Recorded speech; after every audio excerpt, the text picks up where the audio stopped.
ये इंडिया का एक बहुत ही मशहूर शायर है। अगर बॉलीवुड की बात की जाए तो इसमें भी जावेद अख्तर का एक बहुत बड़ा नाम है। इसकी उम्र 78 साल है और ये शख्स ना सिर्फ शायर है बल्कि एक बहुत ही फेमस पॉलिटिशियन भी है। जावेद अख्तर का ताल्लुक एक मुसलमान घराने से है। इसका वालिद जान निसार अख्तर भी एक शायर था और आप बिलीव नहीं करेंगे कि इसके दादा फजल हक खैर आबादी का शुमार उस दौर के सबसे बड़े उलमा में किया जाता था। हालांकि जावेद अख्तर का पूरा घराना बहुत ही मजबी था, लेकिन इसे शुरू से ही हिंदू रवायात और इन लोगों का कल्चर बहुत ही पसंद था और इस्लाम से ये काफी ज्यादा दूर था। जैसे जैसे वक्त गुजरता गया इसका अपने मजहब से ताल्लुक कमजोर होता गया और आखिरकार इसने सोशल मीडिया पर एलानिया तौर पर सबको बता दिया कि अब ये मुसलमान नहीं रहा। सबसे हैरानगी की बात यह है कि इस काफिर शख्स का कहना था कि इसने अपने इल्म और रिसर्च के मुताबिक ये नतीजा अखज किया है कि इस दुनिया में नौजुबिल्ला कोई खुदा नहीं है और ना ही दुनिया में कोई ऐसी हस्ती है जिसने इस दुनिया और इंसानों को बनाया है। सिर्फ इतना ही नहीं बल्कि इसका यह भी मानना है कि मरने के बाद इंसान का कोई हिसाब किताब नहीं होगा। इसने एक टीवी शो में पूरी दुनिया को बताया कि ये एक एथीस्ट है और ये खुदा की एग्जिस्टेंस पर यकीन नहीं रखता और ना ही इसका कोई मजहब है। लेकिन इस मुनकर की चाल ढाल और अकीदे से साफ पता चलता है कि ये हिंदू बन चुका है। इसने ना सिर्फ हिंदू कल्चर को अपनाया है बल्कि हर वक्त भारत और भारतीय लीडर्स के नारे भी लगाता है, क्योंकि इस काम के लिए इसे बाकायदा पैसे भी मिलते हैं। एनीवे जो भी हो, चंद टकों की खातर अपने दीन इस्लाम को छोड़ने वाला इससे बड़ा बदनसीब दुनिया में और कोई नहीं हो सकता।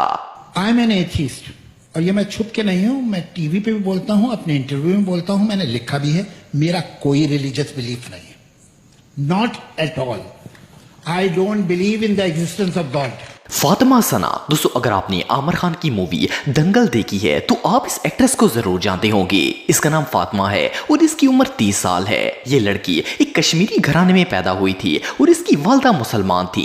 पहले तो फातिमा बिल्कुल आम मुसलमान लड़कियों की तरह रहती थी, लेकिन फिर इसने जैसे ही बॉलीवुड इंडस्ट्री ज्वाइन की तो इसके बेहुदा ड्रेसेस की वजह से मुसलमानों ने इसे क्रिटिसाइज करना शुरू कर दिया। इसे आमिर खान की मूवी दंगल के लिए साइन किया गया था। जब इसे दंगल फिल्म से फेम मिला तो इसके बाद तो ये फेम और दौलत के ऐसे नशे में पड़ गई, इसने एलानिया तौर पर कह दिया कि ये मुसलमान नहीं है। इस बदबख्त औरत ने एक इंटरव्यू में कहा कि सब लोग इसे क्रिटिसाइज करते हैं कि बेहुदा ड्रेस ना पहनो और बाल ना कटवाओ। इसने कहा कि अब ये एक एथिस्ट है जिसका कोई मजहब नहीं है। इसके मुताबिक दुनिया में कोई खुदा नहीं है और जो होता है वो सिर्फ कारमा होता है।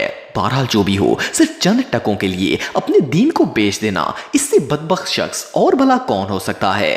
लड़कियों को तो ये पहले से ही डील करते आ रहे हैं कि ये क्यों पहना है, वो क्यों किया, लड़कों के साथ क्यों घूमा, ऐसे क्यों बैठे, बाल क्यों काटा। I am an atheist, I have a mother who is Muslim, I have a Syed Waseem Rizvi. दोस्तों, ये जो शख्स आप देख रहे हैं इसका नाम सैयद वसीम रिजवी है और इसका ताल्लुक इंडिया से है। ये इंडिया के इलाके लखनऊ में पैदा हुआ था और इसकी पूरी फैमिली मुसलमान थी। इवन के वसीम रिजवी उत्तर प्रदेश के शिया सेंटर बोर्ड का चेयरमैन भी रह चुका है। इसका भारत की सियासी शख्सियात के साथ बहुत ज्यादा उठना बैठना था, जिसकी वजह से इसके अंदर हिंदू मजहब काफी हद तक डेवलप हो गया। हालांकि अल्लाह ताला ने वाज़ेह तौर पर फरमाया है कि काफिर कभी भी मोमन का दोस्त नहीं बन सकता। फिर जब बीजेपी की हुकूमत आई तो इसका ये हिस्सा बन गया और इस्लाम से मजीद दूर हो गया। इस मनहूस शख्स ने हिंदू रहनुमाओं को खुश करने के लिए इस्लाम के खिलाफ तरह तरह की प्रोपेगेंडे करना भी शुरू कर दिए। यहाँ तक कि इसने सुप्रीम कोर्ट से अपील की कि इसे कुरान मजीद की 26 आयात को नौजुबिल्ला कुरान पाक से हटाने की इजाजत दी जाए। जब इंडिया में रहने वाले मुसलमानों को इसकी गुस्ताखी का पता चला तो उन्होंने इसके खिलाफ एहतजाज करना शुरू कर दिया।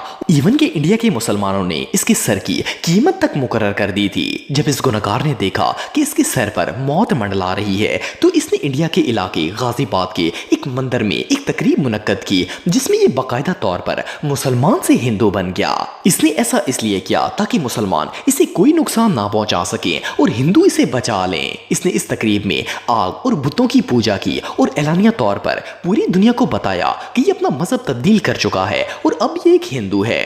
इस काफर ने हिंदू बनने के बाद अपना नाम जतिंद्र सिंह तयाकी रख लिया। वेल, अगर सोचा जाए तो किसी शख्स के मुसलमान से काफर होने से बड़ी बदकिस्मती और भला क्या हो सकती है।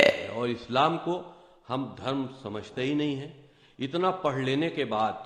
दरअसल यूपी सिया वक्फ बोर्ड के पूर्व चेयरमैन वसीम रिजवी आज इस्लाम धर्म छोड़कर हिंदू अपना चुके हैं।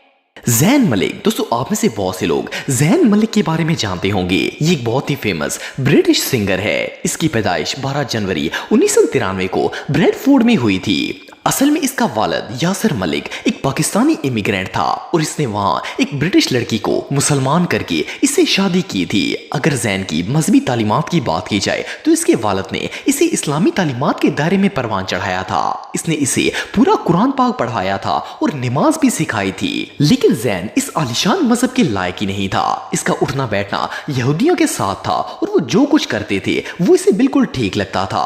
आहिस्ता आहिस्ता जैन सिंगिंग का पेशा इख्तियार कर बैठा और इससे फेम मिलना स्टार्ट हो गया। लेकिन इसका दिल और जहन दोनों ही इस्लाम से दूर हो चुके थे।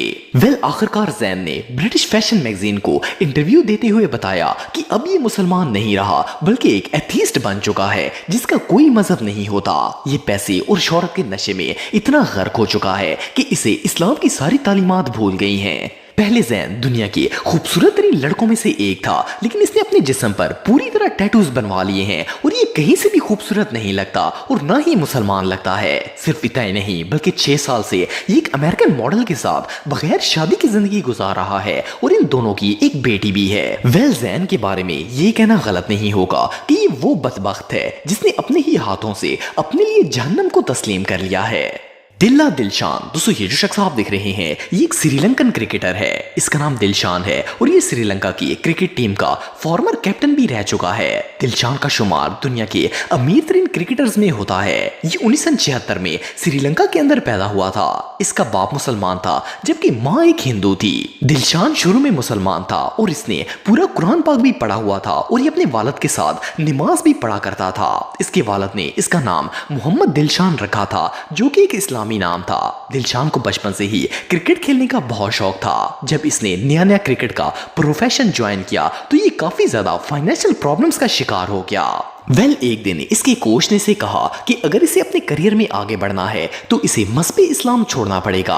इसने इसे दौलत का लालच दिया और इस बदबख्त का ईमान इतना कमजोर था कि ये कोच की बातों में आ गया और चंद टकों की खातर इस्लाम छोड़कर हिंदू बनने का फैसला कर लिया।